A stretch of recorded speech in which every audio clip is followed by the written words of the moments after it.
Honneur à tous. J'espère que vous allez bien et bienvenue sur Fumigène H. Aujourd'hui, petite vidéo sur un anime de notoriété, disons, moyenne, qui avait tout pour être un vrai succès. Cet anime, c'est Rakudai Kishi no Cavalry, Chivalry of the Fate Knight.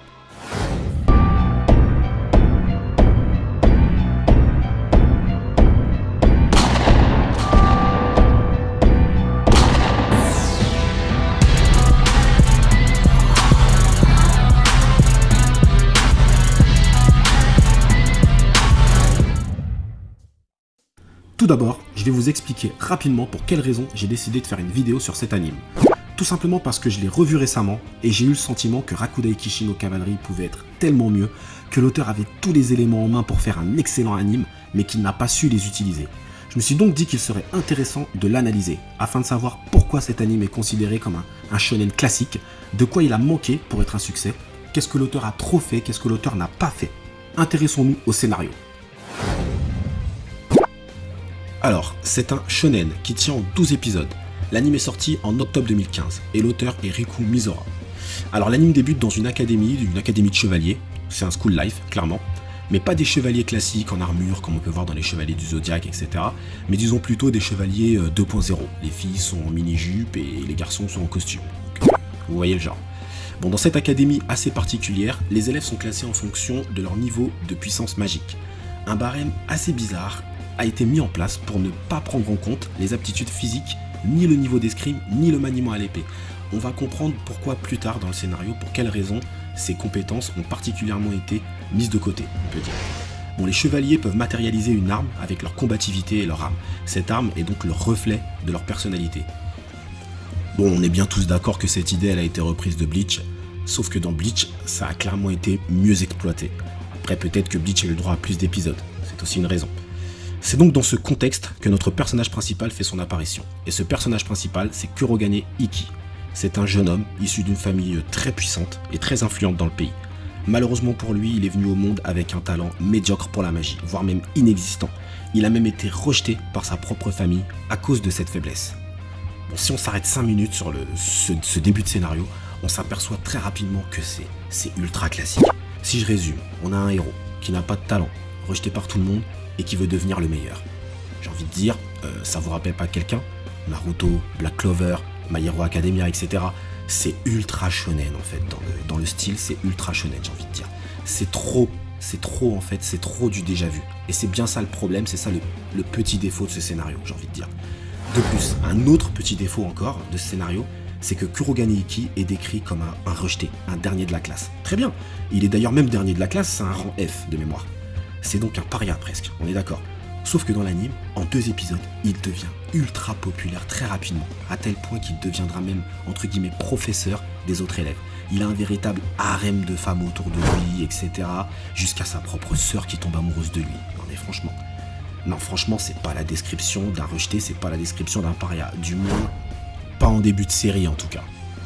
Non, Kurogane Ikki, il fait plus penser à Sasuke que à Naruto. Donc voilà, c'est pour moi une incohérence qui méritait d'être soulignée. Bon, Ikki décide alors de se perfectionner, de s'entraîner dans son maniement à l'épée et son renforcement musculaire, afin de développer une technique qu'il va appeler Itoshura. En fait, cette technique lui permet de brûler son énergie vitale, mais en même temps d'avoir un gain de puissance et un gain de rapidité. Pendant que les autres académiciens brûlent leur énergie magique, lui brûle son énergie vitale. On va revenir quelque peu sur cet entraînement, car c'est selon moi un petit défaut de l'anime. En fait, on nous décrit le héros comme un hard worker, un bosseur, quelqu'un qui s'entraîne tous les jours. Et au vu de la puissance déployée lors des combats, on s'attend à un entraînement hyper intensif, comme celui de Muten Roshi-sama, qui faisait labourer des champs à main nue à des enfants de 14 ans avec une carapace de 20 kg sur le dos, s'il vous plaît. Ou même Yusuke Urameshi, qui s'est littéralement fait maltraiter par Genkai-sama pour développer son pouvoir astral.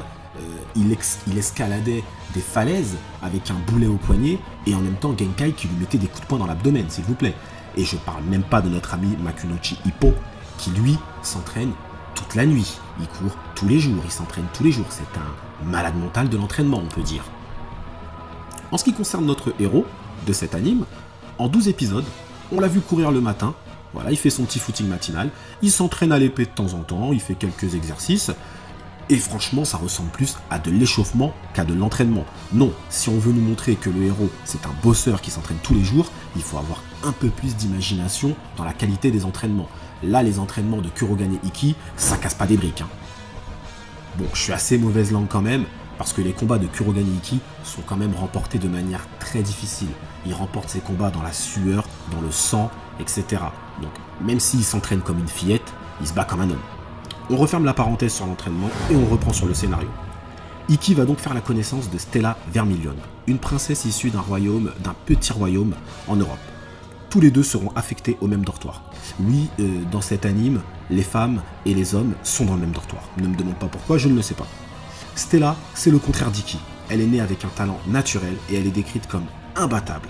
De plus, elle est classée parmi les meilleurs élèves de l'académie. Au début, ils seront rivaux, puis amis, et pour finir, bien évidemment, tu dois t'en douter, en couple. C'est évident. Ils vont donc commencer à s'entraîner, alors un entraînement version light, on est d'accord. Ils vont donc commencer à s'entraîner ensemble pour être sélectionnés comme représentants de leur académie à un énorme tournoi national de chevalerie. Un tournoi qui rassemble tous les meilleurs étudiants de toutes les académies. Voilà au global pour les grandes lignes du scénario. Bien évidemment, il y a quelques petites histoires annexes qui vont venir se greffer à cela, qui vont venir étoffer l'histoire, des sauvetages dans des centres commerciaux, dans des trains, etc. Mais au global, là, vous avez déjà la base du scénario. Maintenant que je vous ai expliqué les grandes lignes, on va s'intéresser aux points faibles et aux points forts de cet anime. C'est parti. Le premier point faible, c'est le fanservice. Il y a trop de fanservice dans cet anime. Alors attention, le fanservice c'est une bonne chose, mais ça ne doit pas prendre le dessus sur le scénario. Ça doit rester un petit plus qui réussit à nourrir l'histoire. Ça a très bien été fait dans Bleach, voire même un peu dans Fairy Tail. Dans Rakudaikiji, certaines scènes dites de fanservice sont tellement longues que tu te demandes où est-ce que l'auteur veut nous emmener. Donc voilà, une trop grosse dose de fanservice qui pour moi prend le dessus sur le scénario. Le deuxième point faible, c'est justement le scénario, qui est beaucoup trop classique. Il n'est pas ambitieux, il n'y a aucun retournement de situation, aucune surprise. On sent que tous les codes du shonen ont été respectés et que l'auteur n'a pas voulu prendre de risques. Il n'y a aucune prise de risque. Et malheureusement, on ne peut pas faire un bon scénario sans une surprise quelconque, un élément perturbateur. Donc voilà pour le deuxième point faible, un scénario trop prévisible et trop simpliste. Passons maintenant au point fort. Le premier point fort, c'est clairement le design des personnages. C'est une vraie réussite. Que ce soit les personnages principaux comme les secondaires, ils sont très plaisants à regarder.